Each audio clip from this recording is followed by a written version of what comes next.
Vendimi i presidenti Donald Trump për të bombarduar 3 centrale bërtamore iraniane ka thelluar frikën e një konflikti në zgjerim në lindjen e mesme. Një mënyrë se si Irani mund të hakmerret, thon analistët, është të mbyllë ngushtisën e Hormuzit, një rrugë tregtare jetësore, përmes së cilës kalon çdo ditë mbi 1/5 e furnizimit botëror me naftë, 20 milion fuqi dhe pjesa më e madhe e gazit të lëngshëm.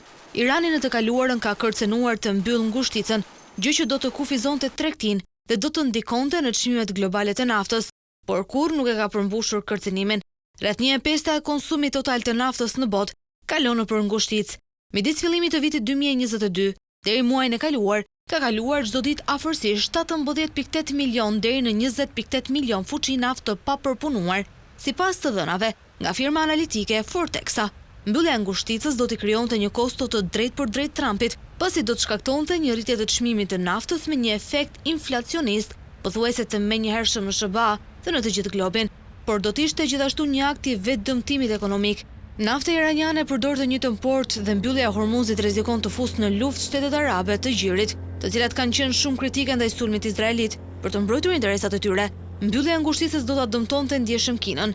Ekonomia e dytë më e madhe në botë blen pothuajse 90% e eksporteve të naftës së Iranit, të cilat janë subjekt i sanksioneve ndërkombëtare.